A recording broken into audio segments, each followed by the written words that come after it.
What's going on, everybody? Here we go, man. Another beautiful Saturday, getting into another small adventure. So we're not getting into much, but I do want to go over like a tune-up procedure, especially on a couple of things that you might forget to either check or at least pull out and clean, if not replace. As we all know, I'm one of them guys that I will not replace it if it's not broke. I'll wipe it down or clean it off and reinstall. If it's working, it's working. Why spend money on it? So let's jump out here. We'll go through this little process real quick, and then we'll make this video kind of short. So here we go. We're already out here at the truck. I've already pulled the resonator off.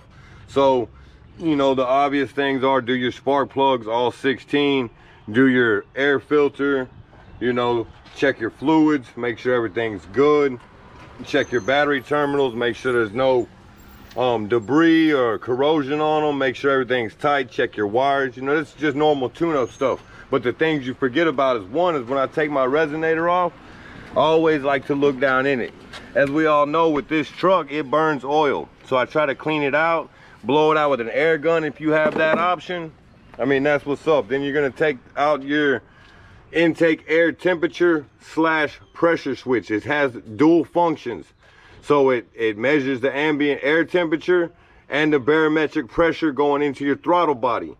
So something I want to note about your throttle body, like mine right now, it's not that dirty. So in my opinion, there's no need in taking it off the truck and cleaning it. You can just wipe it out with a lint-free rag, and then that'll be good. So another thing you want to check, and it's something I've never checked, and I've never thought to check until I had the PCM issue, is your manifold absolute pressure sensor, which is this right here. So I've never changed this. I'm gonna pull it out and then I'm gonna clean it, and then that's that. But also with a tune-up, your PCV valve. So it's usually pretty easy. Mine's pretty tight. I get a pair of pliers and you just twist it counterclockwise, it'll pop out. And then shake it. If it rattles, it's good. If it doesn't rattle, it's stuck. By a new one. They're like 20 bucks. So we're gonna go through the quick process. I'll show you how to pull this out with a pair of pliers, and then we'll pull this out. We're gonna look at them. I'm gonna wipe them up and clean them because they're still good, so I don't see the need in replacing them. And another thing to put in there along with your, you know, your regular, like I figure you guys will know, is your spark plug wires. So me personally, the way I do it is I check them. I take them, I try to bend them. I make sure they're still soft, they're not brittle or hard. And if they don't have any cuts or tears that show visible wires, I leave them on there. There's no need in replacing them.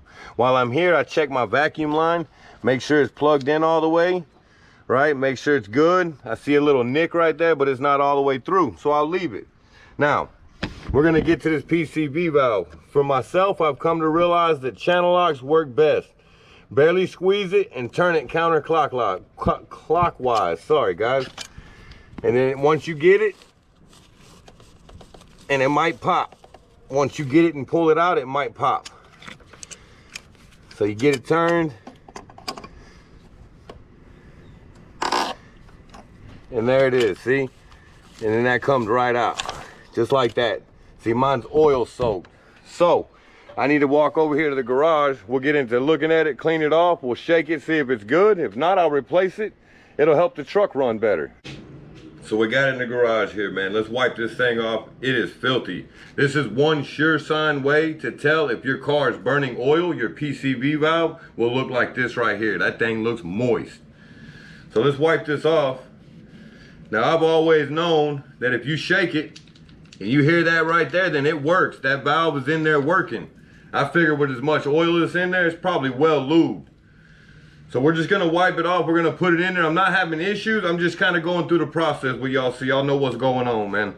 So we're gonna hop back out there, pull that manifold absolute pressure sensor out, look at it, wipe it off, clean it up, put it back in, and we'll fire old blue up. I wiped that hole out a little bit. I also did take my blowgun, my air compressor, and blow this out. You can see that valve.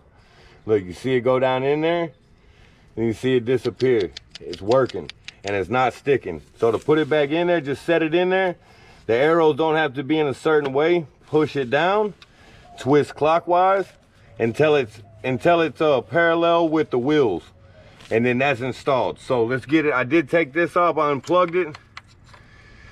So let's see here, we're gonna unplug this. It looks like you just push down on this green tab right here. But just push down your green tab. Get your flat blade like so and just gently work it off. You don't want to break that plastic. Once it starts sliding, it'll come right off of there. Just like that. Check your plug, make sure it's good. Now you're supposed to rotate that seat counterclockwise and then pull it out. So that don't look too bad. We're gonna take that over to the garage, clean it off a little bit, blow it out with that air gun gently, and then we'll put it back in. We got it to the garage, man. So I wiped it off. I checked my O-ring to make sure it's in good shape. It doesn't look like it has any tears in it or anything. I checked my plug here. It still looks good. Now, what I want to show you is when I say gently, blow air in here gently, like that. Right? You don't want to, like that. You might damage something. So just gently blow that in there. Try to clean everything off if you can. If there's any debris or anything. I mean, it looks nothing like that PCV valve. It's not wet like that. So that's that. I'm going to take a little bit of carb cleaner and spray the tip of this sensor off, this air intake sensor slash pressure switch or pressure sensor, and then we'll put it all back on. It will fire the truck up. So until I get ready to fire the truck up, just hang tight. We got it all buttoned back up, man. So with your intake air temperature slash pressure sensor, all it just twists. Oh, let me get that camera right there, my bad. It just twists counterclockwise and then bam, pull it out. And then push it back in, twist clockwise. Same with your map sensor. It just pushes back in and twists as far clockwise till it stops.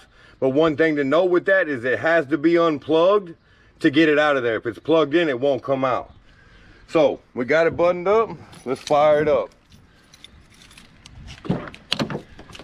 Let's see what we got.